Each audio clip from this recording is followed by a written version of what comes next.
Mabon, the second of three harvest festivals, Lammas, Mabon, and Samhain, falls on the autumn equinox. At Mabon, days and nights are of equal length, just like they are at Ostara, the opposite side of the wheel of the year. This is due to the fact that the Earth is inclined perpendicular to the Sun, and that the Sun is directly above the equator. Night and day are of equal duration and are in perfect balance, dark and light, masculine and feminine, are all in harmony.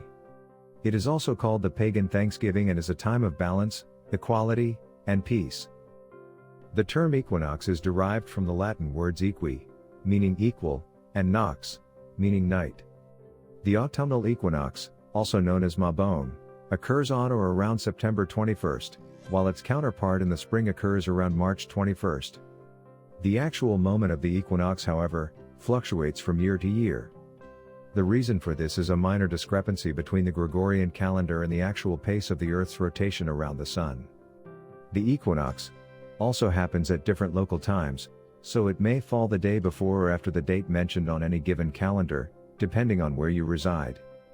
Due to this, references to the wheel of the year frequently cite the 21 to 24 September date period.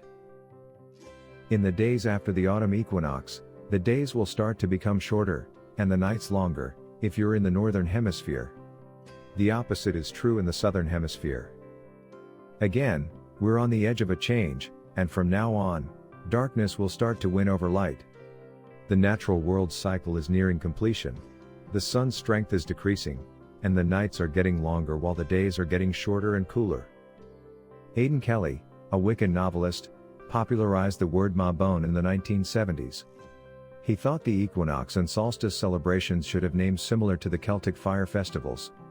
According to his study, Stonehenge was used to predict the timing of the autumn equinox at least 3,000 years ago. This demonstrates that ancient pagans considered the autumn equinox to be a significant day. He also investigated several Greek, Hebrew, and Germanic traditions in search of appropriate names for the autumn equinox. He finally settled on the Mabon myth from Wales. It's all a part of a modernized version of paganism. So the festival is now called Mabon, after the god of Welsh mythology. He is the son of Modron, the Earth Mother goddess, and the child of light. Mabon is a harvest celebration. The ancient Celts and pagans celebrated this day by thanking nature for a bountiful harvest, and praying to their gods and goddesses that the grain would endure through the winter. In the past, pagans often used the apple as a symbol of the end of the harvest. In many cultures, this time of year is called the fruit harvest. So, people who go pumpkin or apple picking during this time may be unknowingly taking part in an ancient festival. The notion of balance is emphasized here, just as it was during Ostara, serving as a reminder that everything is transitory, that no season lasts forever, and that neither darkness nor light ever completely dominate the other for very long. The autumn equinox serves as a reminder of the goddess' entrance into the underworld. As a result, the spirit of nature is beginning to fade, and winter is getting closer. So Mabon is both a celebration and a time of rest following the effort of harvest. It is time to harvest what you have sown, to reflect on the goals and aspirations of Imbolc and Ostara and how they have manifested. In order to fully appreciate the quiet and introspection that the coming winter season might provide, now is the time to finish up tasks and let go of things that are no longer required or wanted. And now is the time to sow seeds of new thoughts and dreams that will remain dormant but nurtured in the dark until spring returns. Mabon origins and history. Many cultures have some sort of harvest festival around the time of the fall equinox. People have been celebrating it for millennia all across the world. A Chaufforia was an autumn celebration in ancient Greece that celebrated the harvest of grapes for wine. In the 1700s, the Bavarians started Oktoberfest. It starts in the last week of September and is a time of feasting and fun that is still going on today. The Mid-Autumn Festival in China is held on the night of the harvest moon and is a celebration of family connection. Even Thanksgiving in the United States was originally held on October 3rd, which is a date a lot closer to harvest time. Other names for Mabon include Autumn Equinox, Equinozio di Autunno, in Italy, May Regan, in Iran, Festival of Dionysus, in Greece, Harvest Home, in England, Winter Finding, Nordic. The Witches' Thanksgiving. As was already said, modern pagans started celebrating Mabon as part of the 8 Shabbats in the 1970s, but it has been a harvest festival for thousands of years. While the harvest season and giving gratitude are not owned by one culture, and there are many distinct festivities that happen around this day, the history of Mabon in particular began in Wales and ancient Ireland. In Welsh mythology, Mabon was the son of the Earth Mother goddess. He was the god of light but was defeated by his twin brother, the god of darkness. In Wales, this seasonal change into winter has traditionally been a reason for celebration since balance is essential for life to flourish. Mabon was shown as a handsome young man with a lyre, just like Apollo. Similar to the Greek myth of Persephone and Demeter, the Roman legend of Proserpina and Ceres, the Sumerian myth of Inanna and Ereshkigal, and many others, Mabon was claimed to have been kept captive in the underworld as a baby. Almost all of the popular myths and stories during this time of year deal with the concepts of life, death, and rebirth. It is not much of a surprise when you think that this is the time when the earth starts to die before winter arrives. In fact, the Greek goddess Demeter is much more closely linked to the fall harvest. When she lost her daughter, she was sad, and this made the earth go from being full of life to being cold and empty. In a few words, the myth of Demeter and Persephone goes like this. In ancient Greece, Demeter was the goddess of grain and harvest. Hades, the god of the underworld, fell in love with her daughter Persephone. When Hades kidnapped Persephone and carried her to the underworld, Demeter's grief led to the death and dormancy of all crops on earth. By the time Demeter got her daughter back, Persephone had already eaten 6 pomegranate seeds, and was doomed to live in the underworld for 6 months of the year. So, the earth dies throughout these 6 months, which begin with the fall equinox. Different rituals and ways of honoring Mabon have been followed in many civilizations across the world. For example, there have been notable ceremonial events performed all throughout the British Isles and Ireland to commemorate the last retreat of the harvest spirit, which is symbolically represented by the cutting of the final sheaf.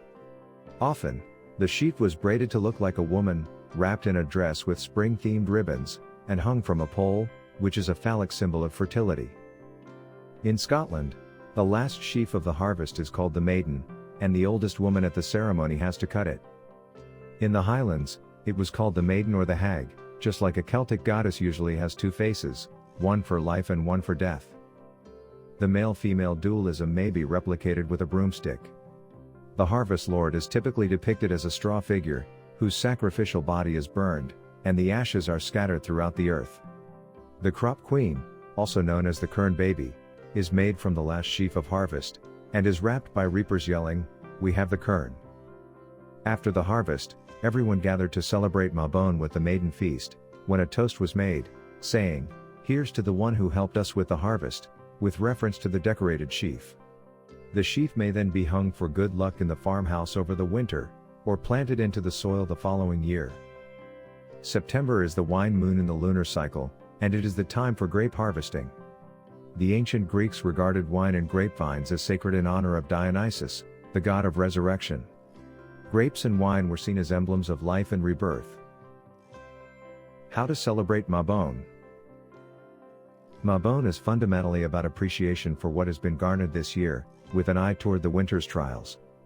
Since summer is over, and winter is coming, we need to get our minds and bodies ready for the shorter days, longer nights, and harsher conditions that are coming. There are many different ways to celebrate Mabon depending on your spiritual path, but the focus is usually on the second harvest, or the balance of light and dark. After all, this is the time of year when day and night are equal. Here are a few practices you might wish to consider.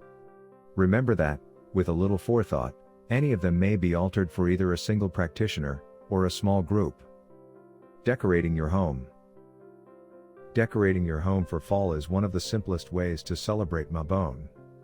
If you don't have access to your own vegetation, going to the neighborhood farmer's market, or simply taking a quick stroll in the woods, will help you find lots of Mabon decorations for your house.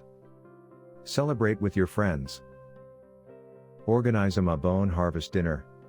Encourage everyone to bring a dish or beverage they enjoy to share. Begin some cheerful conversations about what you're grateful for this year. Create a pleasant, warm atmosphere. If it's hard to plan a big party, there's nothing wrong with having a simple family dinner at the end of a busy day to celebrate Mabon. You may adorn your table with fresh flowers or candles.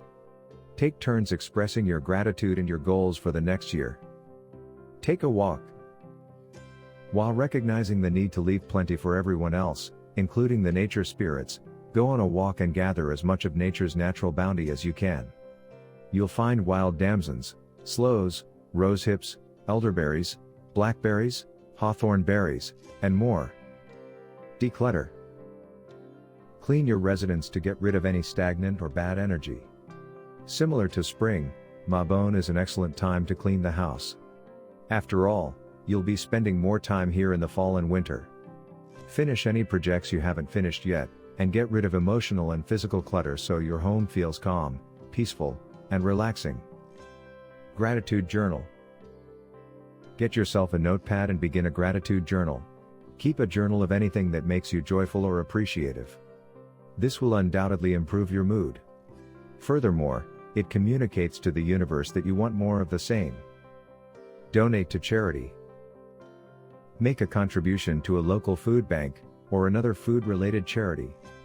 While fall is renowned as the season of plenty, due to the amount of agricultural commodities harvested at this time of year, the sad reality is that even in a world abundant with food, not everyone gets enough to eat. If you have non-perishable food items that are still good to offer, the means to donate money, or the capacity to give some of your time in volunteer service at a nearby food bank, soup kitchen, or similar institution.